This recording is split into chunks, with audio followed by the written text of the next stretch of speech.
Gentrification. You mentioned gentrification with some slightly negative connotations, and I wondered if you've ever looked at it from the other side, which is that if your family was still in that $40,000 home, it's now worth $3.5 or $4 million. All right, let me just kill you right now. Okay, go for it. Because there was some bullshit article in the New York Times saying the good of gentrification. I don't believe that. Here's the thing. I grew up here in Fort Greene. I grew up here in New York. It's changed. And why does it take the influx of white New Yorkers in the South Bronx, in Harlem, in Bed-Stuy, in Crown Heights for the facilities to get better? The garbage wasn't picked up every motherfucking day when I lived in 165 Washington Park. PS20 was not good. PS11, Rothschild, 294. So why the police went around? When you see white mothers pushing their babies and strollers 3 o'clock in the morning to 125th Street, that must tell you something. And I don't dispute that. Whoa. And even more. Let me kill you some more. I'm coming back.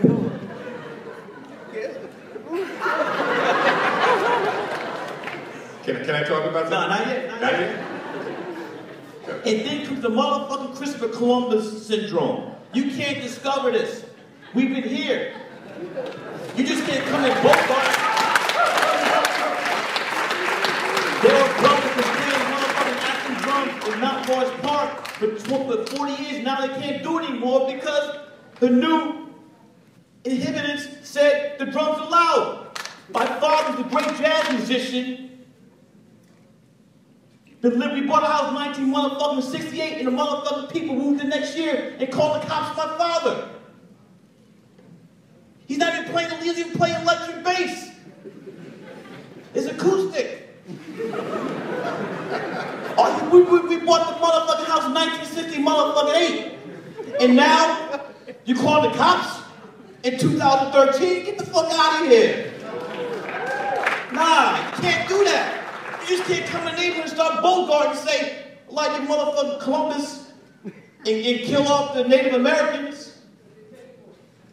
Can't do that. What they do in Brazil, what they did to the indigenous people. You have to come with respect. There's a culture, there's people, you just can't move and stuff. Here's another thing.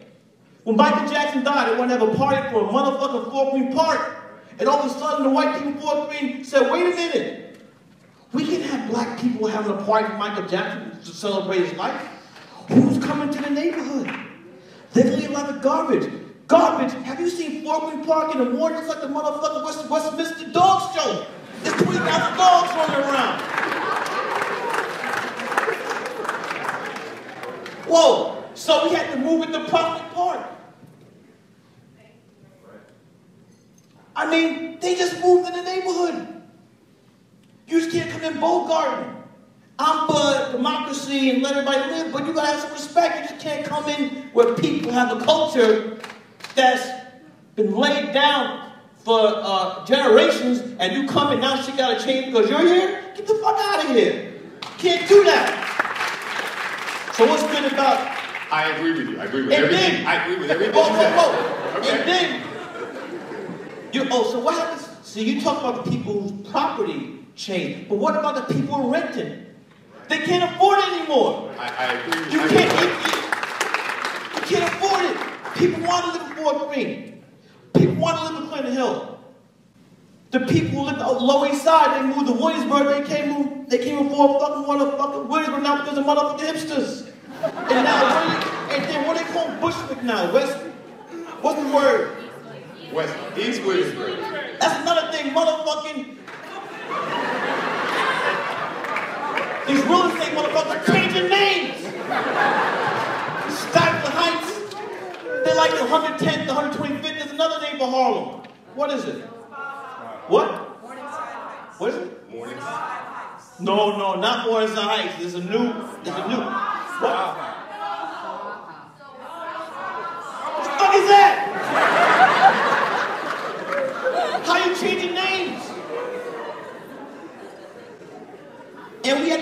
ball, motherfucker, do the right thing with John Savage's character. When he rolled his bike over, bugging out Sneaker. Yo! Yo! Yeah.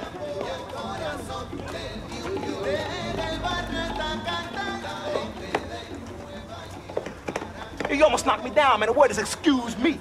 Excuse me, I'm sorry. Not only did you knock me down, you stepped on my brand new white Air Jordans that I just bought. And that's all you can say is excuse me. Are you serious? Yeah, I'm serious. I'll fuck you up quick 2 times. 2 times. Who told you to step on my sneakers? Who told you to walk on my side of the block? Who told you to be in my neighborhood? I own this brownstone. Who told you to buy a brownstone on my block in my neighborhood on my side of the street? Yo, what you want to live in a black neighborhood for anyway, man? Motherfuck gentrification. Wow. As I understand it, this is a free country. Man can live wherever he wants. Free country? Man, I should fuck you for saying that stupid shit alone. Yo, man, your Jordans are Fucked up. damn, man. You might as well throw them shits out.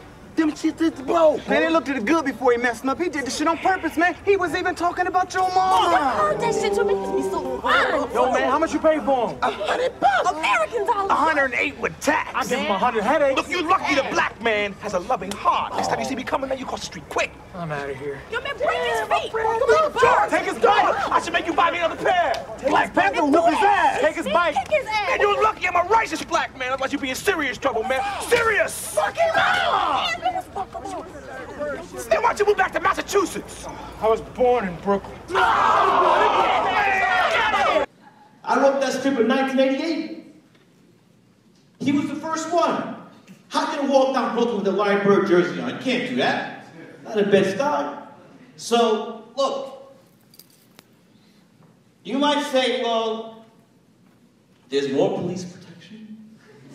The public schools are better. Why are the public schools better? First of all, everybody can't afford, even if you have money, it's still hard. Even if you have money, it's hard to get your kids into private school. Everybody wants to go to St. Anne's. You can't get into St. Anne's. You can't get into Friends. What's the other one? Yeah, but over in Brooklyn Heights, I'm talking about. Packer.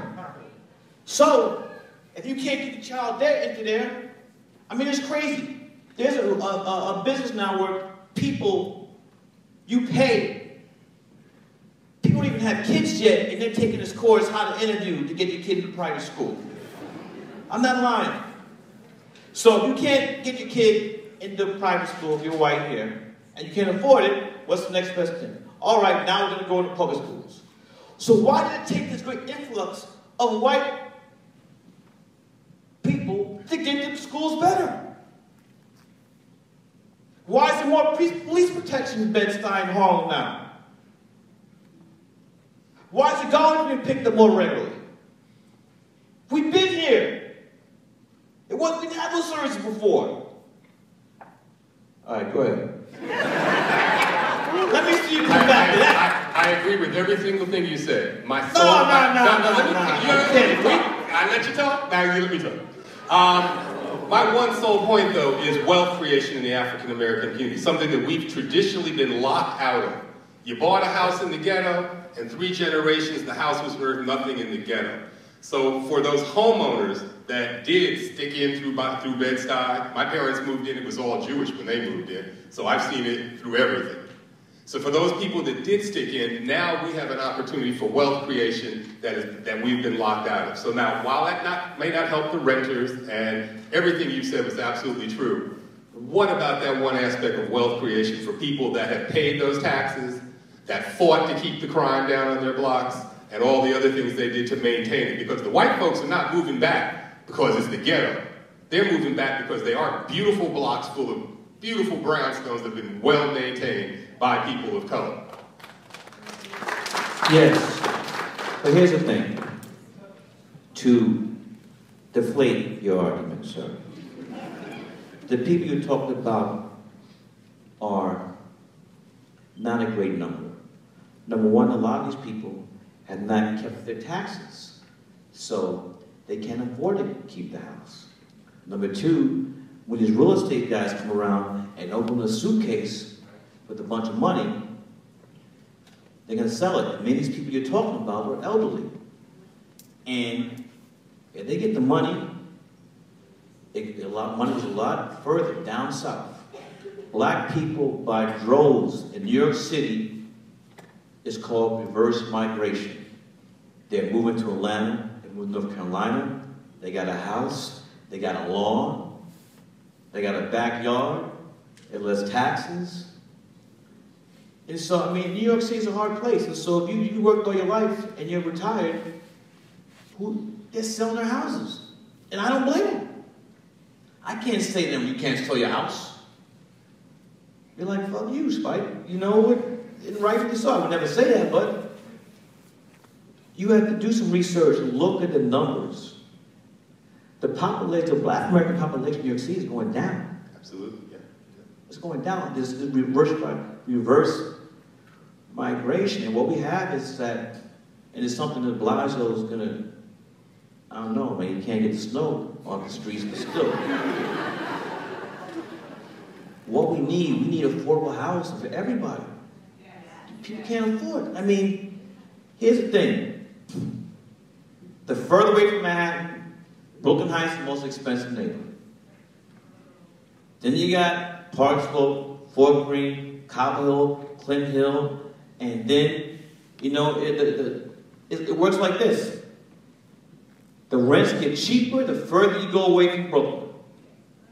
And the reality is, after the sand on Coney Island, it's the motherfucking Atlantic Ocean. So, where are you gonna go? Where are you gonna go? Puerto Rico, same thing. A lot of Puerto Ricans are moving like to Bucks County. Or moving back to Puerto Rico. People can't afford to live here anymore. And people can't afford to live. Then it's gonna be young artists like you.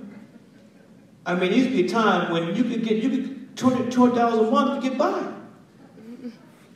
You can't do that anymore. And so if New York City's not affordable, then the great art that we have is not going to be here.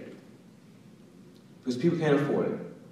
So I know what you're saying, but I don't see a lot of good coming from gentrification for those people who live in those neighborhoods.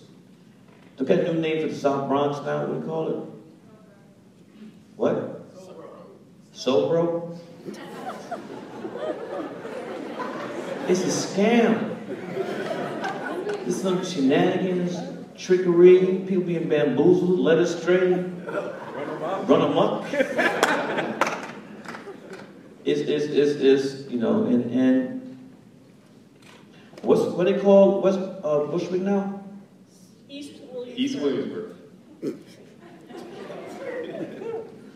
And it starts around Rochester now in Chauncey. It's crossed Broadway.